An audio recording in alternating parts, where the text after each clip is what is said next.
हरिहर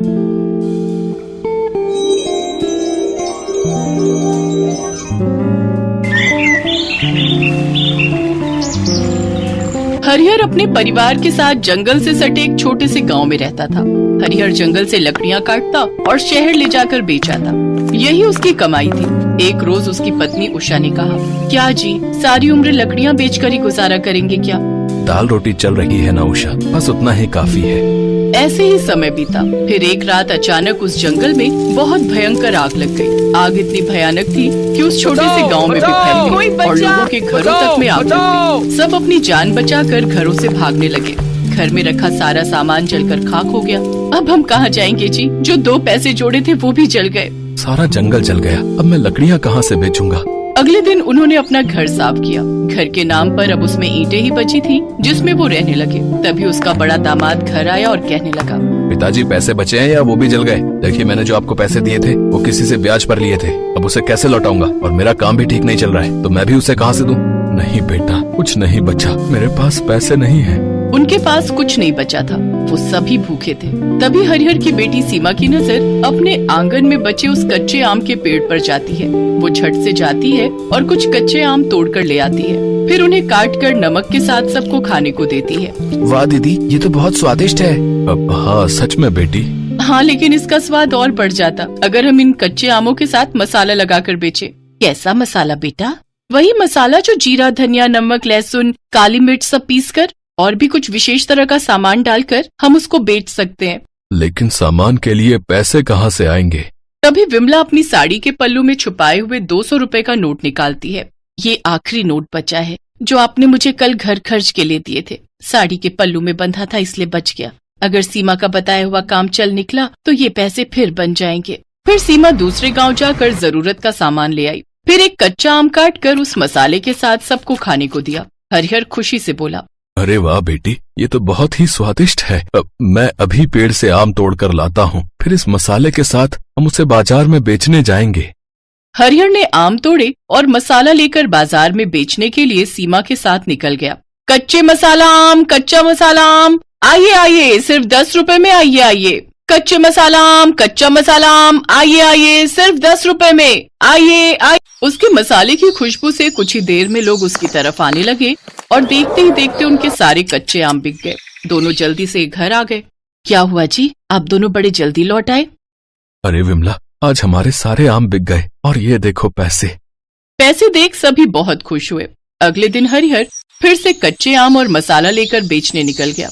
हरिहर जहाँ बाजार जाकर कच्चे मसाला आम बेचने लगा तो वहीं सीमा दूसरे गांव जाकर मसाले वाले कच्चे आम बेचने लगी। कुछ ही दिनों में उन्होंने ठीक ठाक पैसे जोड़ लिए। धीरे धीरे सीमा मसाले वाले आम के साथ साथ आम पापड़ भी बनाकर बेचने लगी, जिससे उसकी कमाई और भी बढ़ गई। एक रोज, ये लो बाबा पैसे, अब जीजा जी के पैसे उन्हें लौटा दीजिए। और बाबा, अब मैं ठेले को एक बहुत बड़ी दुकान में बदलने वाली हूँ। तभी उनके दरवाजे पर एक लड़का आया। जी, कच्चे आम का मसाला वाली का घर यही है क्या? जी कहिए, मैं ही कच्चे आम मसाले वाली हूँ। देखिए, मेरे यहाँ पैकिंग का काम होता है। सामान लेकर मैं उसे पैक करवाता हूँ और बाजार में बेचता हूँ। इसलिए मुझे तुमसे 200 आम पापड़ और 100 कच्चे आम के मसाले के पैकेट चाहिए। हाँ हाँ, मैं तैयार हूँ। फिर कब आऊँ मैं लेने? 10 दिन तो लगेंगे। 10 दिन के अंदर सीमा ने कच्चे आम का मसाला और 200 पैकेट आम पापड़ बनाकर दे दिए। अमित ने उसे बाजार में बेचा तो उसका काम खूब चलने लगा। उसने सीमा को और भी ऑर्डर देना शुरू कर दिया, जिससे उन्हें खूब कमाई होने लगी। अब दोनों अपने काम में खूब पैसे कमाने लगे। फिर एक रोज, मैं जानता हूँ सीमा, तुमने अपने जीवन में बहुत संघर्ष किया है, लेकिन अब मैं तुमसे शादी करके तुम्हारे सारे दुख दूर करना चाहता हूँ। क्या तुम मुझसे शादी करोगी? ये सुनकर सीमा ने झट से हाँ कर दी और दोनों सदा सदा के लिए एक दूसरे के हो गए।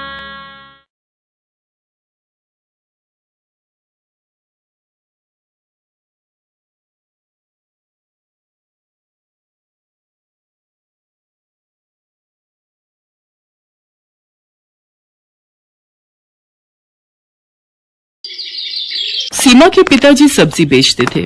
उनकी तबीयत अक्सर खराब रहा करती थी। इस कारण शाम के समय सीमा उनका काम संभाल लेती थी। एक दिन वो सब्जी बेच रही थी। एक लड़का गौरव उसके ठेले पर आया। गौरव का उस पर दिल आ गया। उसने मन ही मन सोचा कि कितनी प्यारी सी लड़की है, काश ऐसी लड़की मेरी जीवन साथी हो। क्या सोच रहे हो, कुछ चाहिए क्या? ओ हाँ, वो मैं भूल गया था। आधा किलो पालक और आधा किलो आलू चाहिए। सीमा ने सब्जी तौल कर रख दी। अब तो गौरव रोज सीमा को देखने के बहाने से सब्जी खरीदने आने लगा। एक दिन सीमा के पिताजी से गौरव ने कहा, मैं आपकी बेटी को बहुत पसंद करता हूँ और उससे शादी करना चाहता हूँ। क्या काम करते हो? पढ़ा लिखा हूँ लेकिन अभी बेरोजगार हूँ, नौकरी ढूंढ रहा हूँ। गरीब हूँ लेकिन आपकी बेटी को पलकों पर बिठा के रखूंगा। मुझे आपकी बेटी के अलावा कुछ नहीं चाहिए।